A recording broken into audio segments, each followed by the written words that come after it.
first phase of the Ukrainian campaign targeting Russia's logistics network has already produced significant results, as Ukrainian units have dramatically increased the number of medium-range strikes against Russian logistics targets.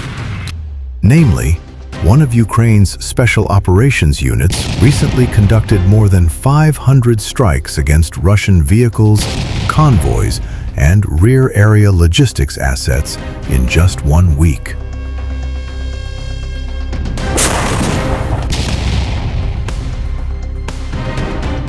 Ukraine prepares to launch the second stage of what its officials are now openly calling a full-scale logistics lockdown.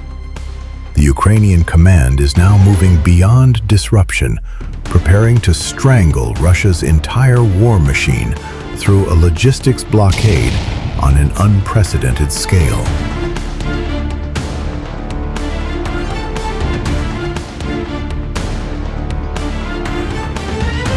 The objective of this first stage was to disrupt Russian sustainment before supplies ever reached frontline troops. Ukrainian drones systematically targeted fuel tankers, transport vehicles, depots, warehouses, command posts, and critical supply routes connecting Russian-controlled territories.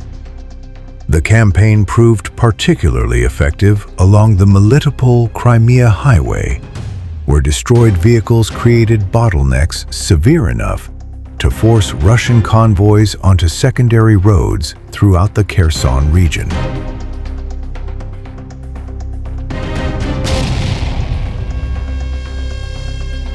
At the same time, independent analysts have documented more than 1,000 geolocated medium-range strikes since January this year. Importantly, these last figures include only visually verified attacks, already averaging over 100 confirmed strikes every week, while the true number is substantially higher, reflecting a massive expansion of Ukrainian strike capabilities operating deep behind the front.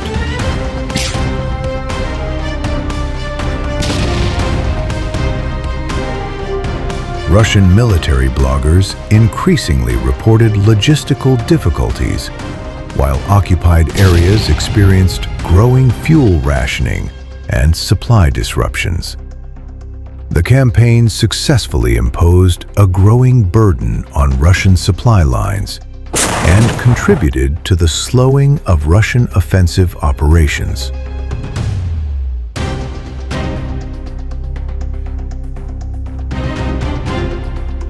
Now, Ukraine is preparing the second stage of the campaign, aiming to expand the strike volume and to create visible effects directly on the battlefield. The goal is no longer merely to damage enemy logistics, but to push the Russian army towards systemic failure.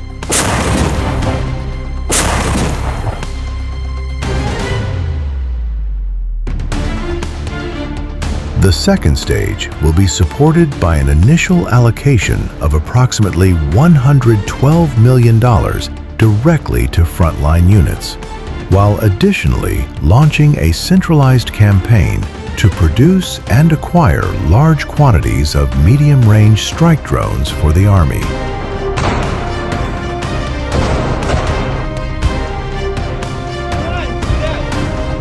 To achieve this, Ukraine intends to concentrate attacks against the major corridors connecting Crimea, Melitopol, Mariupol, Donetsk, and key rear logistics hubs.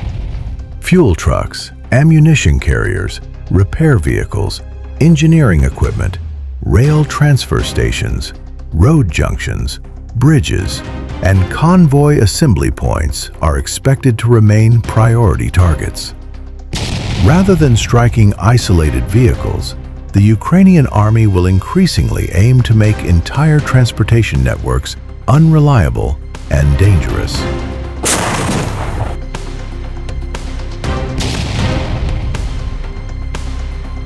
The goal is unprecedented industrial-scale production capable of dramatically increasing both the number and persistence of Ukrainian attacks.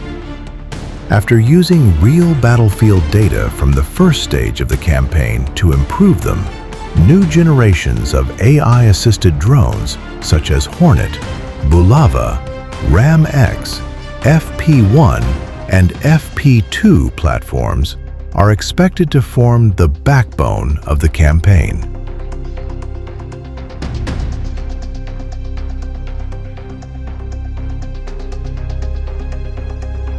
Ukrainian drones already threaten Russian logistics 20 to 50 kilometers behind frontline positions. If production expands as planned, weekly strike numbers could rise several times above current levels, making the effects of a successful second phase of the campaign profound. Russian convoys will be forced to travel primarily at night, while fuel shortages will quickly expand into ammunition shortages. Repair cycles could lengthen, and artillery expenditure could become increasingly constrained.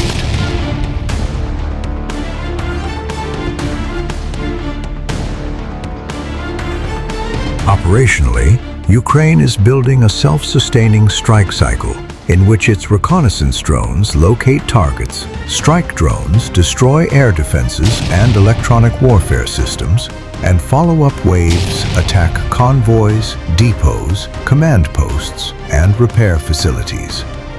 As routes become more dangerous, Russian traffic is forced onto fewer roads, making movements increasingly predictable and easier to target.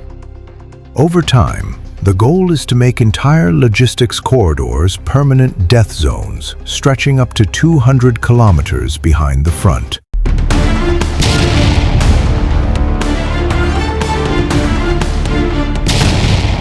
Kiev's top general, Alexander Syrsky, said his troops had recaptured some 60 square miles in a major reversal since August. He also claimed Putin's invaders had abandoned positions in a further 70 square miles north of the bomb-blitzed town of Pokrovsk. The advances are welcome successes for Kiev after months of Russian assaults wore down Ukraine's morale.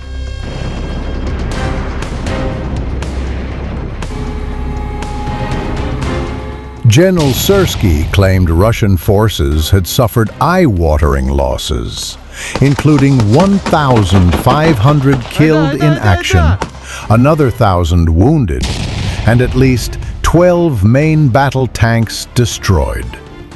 Control has been restored in 7 settlements, and 9 more have been cleared of enemy sabotage and reconnaissance groups. As of 12 p.m. on the 22nd of September 2025, a total of 164.0 square kilometers have been liberated, and another 180.3 square kilometers cleared of enemy sabotage groups.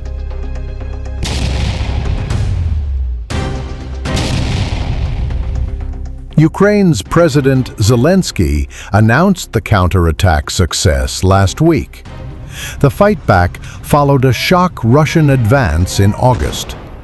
Small groups of Russian saboteurs found weak points in the Ukrainian line and advanced almost 6 miles overnight, threatening to cut a key supply road between Dobropilya and Kostiantynivka.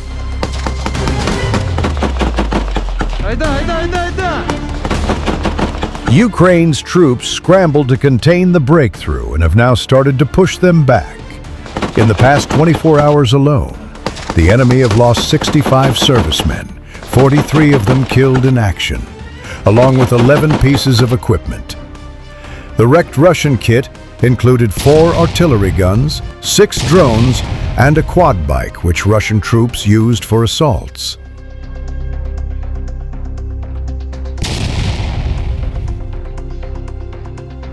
General Syrsky claimed his assault teams advanced between 200 meters and 2.5 kilometers in certain areas. The destroyed Russian weapons ranged from 12 main battle tanks to almost 60 motorcycles over the course of the counteroffensive. Russia hit back by claiming its troops had advanced to the south of Pokrovsk and captured the hamlet of Kalinivske.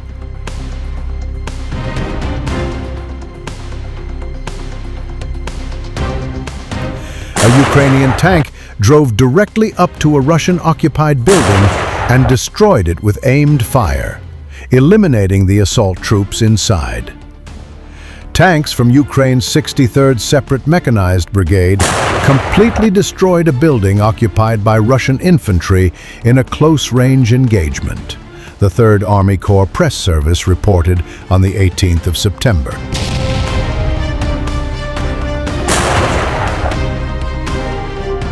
Russian forces had fortified themselves in an abandoned residential building in one of the settlements within the Corps's area of responsibility. The precise shots completely destroyed the building, along with the Russian assault troops positioned inside, according to the military report.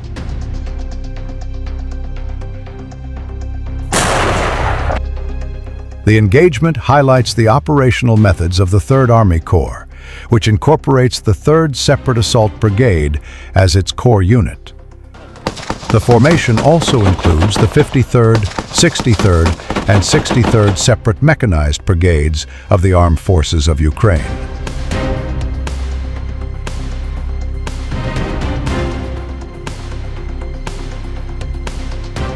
As of early August, the Corps has taken up a section of the front in Luhansk Oblast, where it simultaneously confronts 3 Russian armies, the 1st Tank Army and the 20th and 25th Combined Arms Armies of the Russian Federation, the press service reports.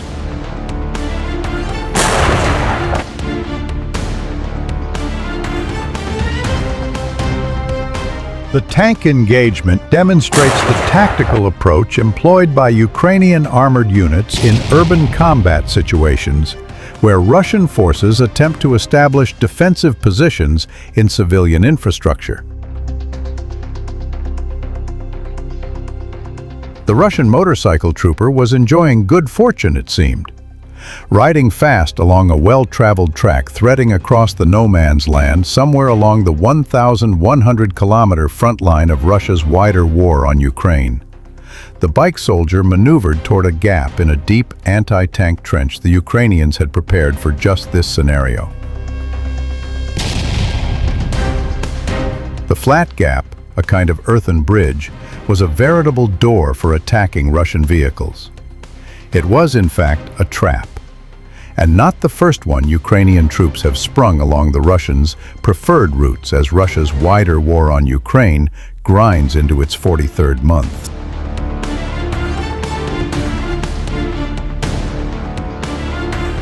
Incredibly, the Russian wasn't deterred by the nearby hoax of numerous destroyed armored vehicles.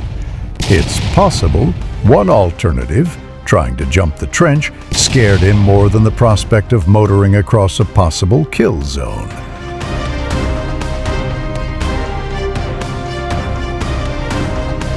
Recall what happened when back in May, a different Russian bike soldier raced in broad daylight across the no-man's land, miraculously avoiding mines, artillery, and drones.